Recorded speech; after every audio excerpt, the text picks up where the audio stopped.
Minutes past 8, the Radio Wammo Breakfast. The Radio Wammo Breakfast. Issues of the day under T-Radar. He's got issues. It's a Tuesday. It's T-Radar. Good morning to you, T-Radar. Yes, good morning. Tuesday. I'm looking through the windows. It's slightly overcast. The threat of rain is hopefully imminent. And not going to do much, I don't imagine, to bring any ash down over us. No, and I do wonder if we're going to start getting the sunsets, if it will actually, happen on this side of the world. I mean, not affect us in the aviation sense, but perhaps in the nice red sunset sense. Because that is the one upside that no one's really talking about, isn't it? In Europe with the totally. Have you ever tried to pronounce the name of that volcano? No, but that's very ignorant of me. I think Russell Brown on his public address site, someone posted there. There's a little MP3 you can get, and you can listen to the Icelandic pronunciation of the volcano, and even the pronunciation is virtually unpronounceable. Yeah, for some reason they don't appear. I do take a lot of pleasure in saying Reykjavik. Yes, but talking a week ago, who would have predicted that airlines would be grounded for all of this time and far-flung consequences in Kenya? Apparently, people are being laid off willy-nilly. All the fresh fruit, the fresh flower market, the bottom's fallen out of the fresh flower market. No one can get their produce to market. People are being stuck in places, on holidays for longer than they wish to, or not being able to get to business events. I would imagine a massive boon for trains and buses. I reckon it's my bandwagon this week, but I reckon that this is a test run for what it's going to be like when peak oil hits. Yeah, well, yes, interesting, because I wonder what they will do. The UK, they're sending the Ark Royal, one of their big aircraft carriers, and various other naval ships around to places. They're trying to get Spain to be a hub so that people can fly into Spain, and then they're going to use the Navy to sail them back to Britain. How awesome is that? It sounds like Dunkirk.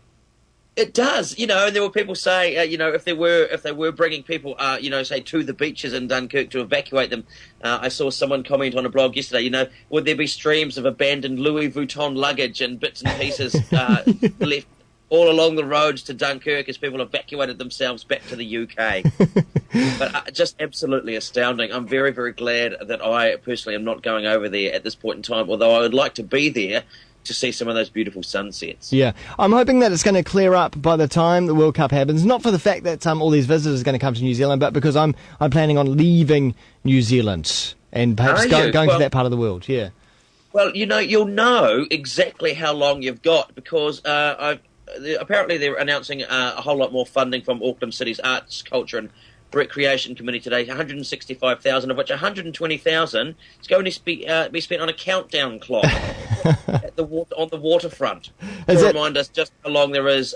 So what would be good if they could stream that online? So if you had your phone or your computer, you could go and stand outside stadiums and look at how unfinished they were and big roading projects while you were looking at the countdown clock going, crikey, not long now. They better get these guys standing around over there. We better hustle along. Only another 7,865 hours. Yeah, I wonder how long it's going to take to put up the tent, though, and how many people it takes to put up a tent. Well, exactly. Well, we can time it on the countdown clock. It'd be good if they had the countdown clock and then they had another countdown clock to how long it was before it's too late for any further decisions to be made. But 120,000 for a countdown clock. Can't they just go online and download a free one? Yeah, and then cast it on a big LCD screen or something? Oh, well, why didn't they employ you to sort this out? They should do. I tell you what, they'd save more than 120,000. 344,000 for banner poles. No. 220,000 for electronic signage. 670,000 for a temporary camper van site at West Haven Marina. Really? That's a lot of Portaloos. Yeah. Yeah. It's amazing how much stuff costs, and who's making all the money off all this? I mean, who's getting rich? Someone who sells enormous countdown clocks. Probably quite a niche market. Maybe they got them off Trade Me. I don't know. Let's hope the clock is good, because we wouldn't want them putting up anything on Trade Me that defames anyone. That's my word of warning for the week. There's been a case in the States recently. Some people have defamed people on eBay, taken to court and sued. So beware. If someone has annoyed you on Trade Me, perhaps they've sold you something that you didn't think was quite up to scratch, be curse, but don't defame. Because That's the thing. because there's serious legal repercussions here. There are serious legal repercussions, and if anyone doesn't know what defaming it is, it's a statement that tends to lower the person in the estimation of right-thinking members of society. I love that phrase. I use it a lot. Right-thinking people. It's a wonderful coverall that pretty much means only people that I agree with. Yeah. So I can't get on there and say so-and-so is a bit of a dork to trade with. Well, unless it was something that other right-thinking people went, actually, Wammo, you're right. Okay. They are a bit of a dork. But then there'd be a court case, and it's so long as you're not causing people to be shunned or avoided, which I thought was the point of feedback on Trade Me. Yeah. You know, if they're not doing well, you shun and avoid them. Yeah. Madness. I guess I better not get onto the Trade Me Community Board and start talking about these people that are into mining, the 44% of New Zealanders. I better not defame them. It seems very populist. Well, I tell you what, if 44% of people is virtually everybody, 48, and they said that they support mining on conservation land, 48% of people didn't, so we haven't got over half. So given that it's so close, which of those people are right-thinking? That's the question of the week. If 44% of people say mining on conservation land, we're all for it, that's virtually everybody. I tell you what, the anti-miners, though, do themselves no favours, because every time that the TV wants to get some stock footage of anti-miners, they're always dressed up in silly suits and they're banging drums and they got long, scraggly hair. They don't look like they've had a bath for weeks. And therefore, so that 44% grows because they go, so those are the sort of anti-mining people. I'm not sure I want to be part of that crowd. Why don't they all just dress up in nice shirts and a good pair of pants?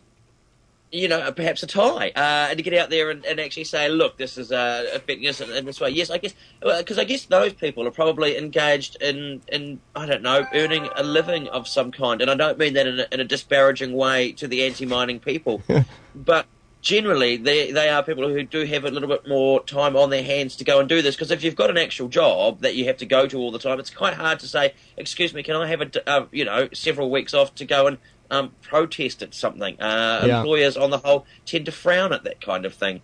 But yes, it always is that sort of PR thing. Interesting, the environmental movement and other sides, the food movement and people like that, they tend to have got a lot more of those tidier people now, and people are coming around to that point of view. But no, staggering that 44% of people think it's okay. But I wonder if it's because they think, well, there's so much of the conservation land and there's only going to be a tiny little mine, and it won't really do any harm.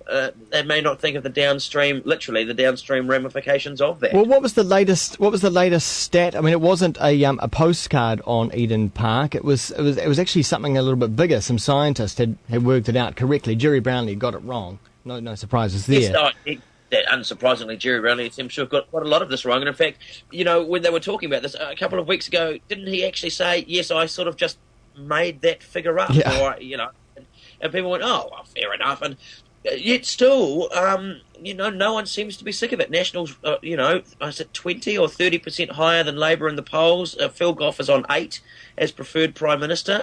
It's just astounding. I saw it on Sunday night on the TV news. If National was to get in, they would have an overwhelming majority without any of the smaller parties. Yeah. And interestingly enough, the Greens in that particular Colmar-Brunton poll didn't even get over 5%. No, they would be out. They would be out, but sadly United Future would still be in. What does that say about the state of the world? Yeah. But it is midterm. No one's really making those big calls. It's one of those things, elections. You think, oh, look, I'll think about it. And then by the time the election comes around, everyone changes their mind. It's the luck of the draw. So at the end of the day, let's finish on genitalia in a park. Look, I don't know if anyone's been to Hamilton recently. They've got a lovely gardens there in Hamilton, and they've put up some Maori statues. In the traditional sort of way, they feature quite well endowed genitalia. If you haven't seen these, they're becoming more and more common.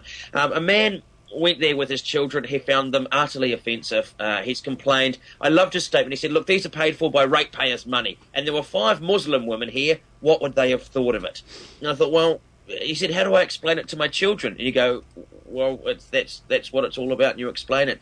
the interesting thing to me about this was, of course, it brought up the fact that this was traditionally the way that statues were, and then the missionaries came along, found them offensive, took out their chisels, and lopped off the genitalia. Yeah. The irony of that is that most of those, or a lot of those genitals, are now stored in museums, in drawers around the place, while the original statues themselves have disappeared.